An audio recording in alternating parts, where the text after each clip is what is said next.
Hello and welcome, guys and girls. This is the Prussian Prince, the demonstration of a reactive playstyle. So, let us see what I'm gonna be doing here. My opponent is Macedon, I believe, and the game is lagging horribly right now. It's not even moving. Okay, there we go. So, first of all, we're playing reactive and we're playing even passive, active. What you are gonna have to do is you're gonna have to look at your opponent's army and see what your army is better at, what his is better at. Essentially, you can divide it into three parts: skirmish advantage, melee advantage, and cav advantage. Now, by looking at his army, what I can already tell is that I've got a skirmish advantage. And I can also tell that I've got a cav advantage. So I've got an advantage in 2 of the possible departments. So what I'm going to have to do in this game is I'm going to have to stay back, use my slingers effectively, while hoplites protect my flanks with cav. And I'm not even going to be aggressive at all. I'm just going to wait for him to pursue me. Then I'm going to unleash fury. At your command. So yeah, he's actually moving up. Yeah, his army has like 4 thorax pikes, 3 thorax swords, and foot companions. It's normally slow though. Oh, he actually took Aspis. Okay. Small, not the normally slow. That's not what I meant to say. But yeah, I'm waiting here. He's actually gonna pull back his Cretan archers. But yeah, I'm still waiting. I don't need to do anything. I'm just playing reactive. I'm gonna go up to this tree actually. Be on the same line. And that's where I'm gonna stop, and I'm gonna wait, and I'm gonna look at what my opponent is doing. And then I will just see what I can do when he acts against me. Because yeah, it seems like he's moving up his thorax pikes. So once he moves those up, I'm gonna get some volleys into them, and then I'm gonna pull back. For that, I'm gonna expand my pike phalanx actually right now. Make them like 3 deep. The reason is simple, because he's got like 80 units, right? And now, after 1 volley, I'm gonna pull back because I don't want his Cretan archers to fire back. Unfortunately, that was already too late by me. So they're gonna get some volleys on me, do some damage. Yeah, this game is so slow, and yeah, he's gonna kill my man in slow motion. You see here, he already got a few kills on me. I barely got any kills. However, once those slingers are behind, I'm gonna select them to attack the Cretan archers. One at a time. Okay, these 3 here, these 3 here. And it's lagging a lot, but this is good because it gives me more time to think right now. But by having those hoplites here, actually, I'm gonna have to pull back once again my levy pikes. Orders understood. Slightly gonna pull them back. Yes, Commander. Because I want the skirmish, right? I have the skirmish advantage, so why do I... Thing is, I don't even need to engage at this point. Like, it's that simple, right? And have to pull to the left. That's all I'm gonna have to do. Just being reactive at this point. Extremely reactive. But, of course, you still have to take the opportunity when you see one, so... Don't be absolutely set on being reactive. So I'm gonna continue pulling back these guys, and I'm gonna re-establish pike lines soon enough. Until then, I'm gonna reposition my cav and my pikes.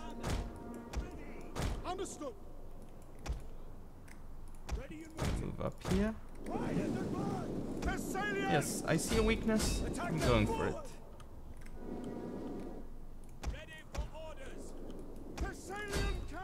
That's exactly how I should play. However, he is noticing it, so he's gonna pull back, which is okay for me. It allows me to also pull back, get more shots on his units, right? Which is very good for me. He's gonna try engaging me here, and this is the type of engagement that I want. I actually didn't even get a charge on him though, unfortunately.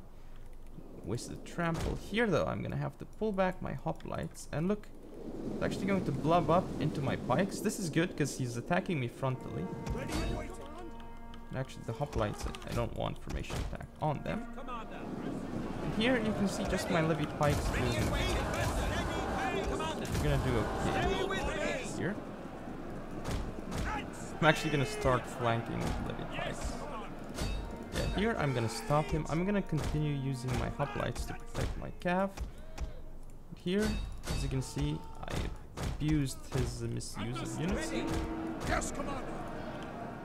I'm gonna pull back some of his units. However, I'm already getting into his archers. Here I've got my general available, and hoplites are still alive. As you can see here, my units are doing extremely well from the front against his thorax spikes. Actually hasn't even put his thorax spikes in formation. Yeah, even if I give away some of my cav, killing his archers is like really worth it. However, the problem for me here is that, he's starting to flank me, but at this point it's all fine, really. And I see another weak point in his setup. But now this thorax swordsman here is gonna get owned by this levy pike. I'm gonna use steady. As you can see, I'm gonna now target his cav, because that's my problem right now. And I'm even gonna use raise banner.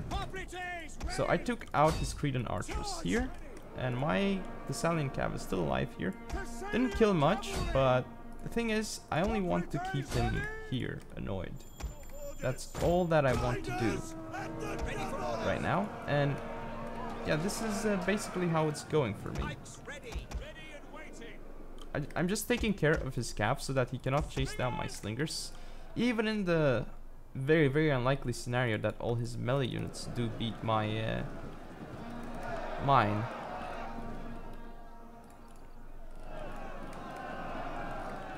Which is unlikely. So I'm thinking ahead, like I'm taking care of his cav, that he can't chase my slingers, and I have my own cav to hammer and anvil in case it's necessary. I have quite a bit of cav left, and my pikes are all alive as well.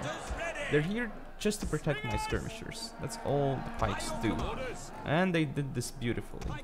And if they're attacked from the front, they're gonna kill anything, really. However, now I'm still wearing him down with my units. However, I'm gonna do a hammer and anvil here with my Thessalian cav. And this is basically how the game's gonna end. I'm gonna also pull back over here because I don't need that engagement. I'm gonna sacrifice the hoplite. This unit is also gone here. And yeah. This game is pretty much over at this point. Just by playing super reactively and allowing him to attack me, me not doing any rash actions at all. Just playing normally, regularly. Where I'm gonna start focusing his foot companion. I'm gonna start flanking his units. Getting a trample charge here, gonna get a trample charge there. Here, didn't get a trample charge, but should be okay nevertheless. Yeah, even though his foot companions are killing my levy pikes, I've still got all I need here. Which is basically my slingers, which are just going to crush that foot companion. With all this focused slinger fire here. At your service. You can see the damage done here is insane by those slingers, and the game is pretty much over. So, what to keep in mind here? When playing a reactive style, you have to have the right build for it. And generally, that would be a balanced army. However, a pike box can also work. That's truly a reactive build. So once you have the army, the map has to work well with it too. So like you can't play... Well, actually you can play reactive on pretty much every map, but you have to be really careful with how you do it, because different maps require different tactics, types of reaction. Secondly, look at your opponent's army. See what his weak points are. Is it his cav department? Is it his missile department? Is it his melee infantry department? See what his weak points are and take care of that weakness. Like, just to keep that in mind and use that to your advantage. And then look at your own strong points and abuse them against your opponent. So in this particular scenario, I had better cav, so I used some, in fact wasted some, to take care of his Cretan archers. He only had 2 cav, so he couldn't really catch me, which is why I focused my slingers to take out his cav, and at that point I would say the game was over. And I also used my levy pikes frontally to defend against any type of aggression that he would do with melee infantry, and hoplites on the flanks to support the cav engagements. So I would get a lot of cost-effective trades in the cav engagements because I have infantry support.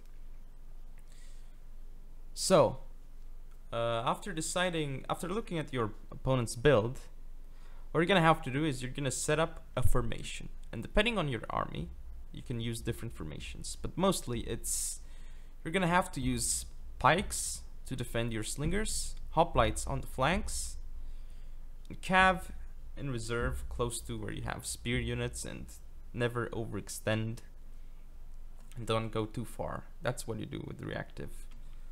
But still take advantage of weaknesses in what he's doing. So like if he's leaving skirmishers alone with no cav support, you can still send a cav unit towards it. Like, don't be afraid. Don't fall into the trap that, yeah, well, I'm playing reactive, so I better play reactive, right? Like, never do anything that never take initiative. That's not what you want to do when you play reactive, unless you're playing full reactive, which you can only do with the pike box, I would say. Like, that's the only time when it's viable, because with a pike box you have absolutely no possibilities of engaging and taking initiative. Like, you're gonna have to play on your opponent's terms every time in that scenario.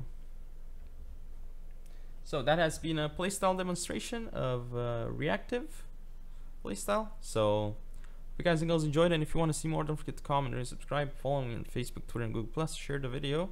I shall see you next time.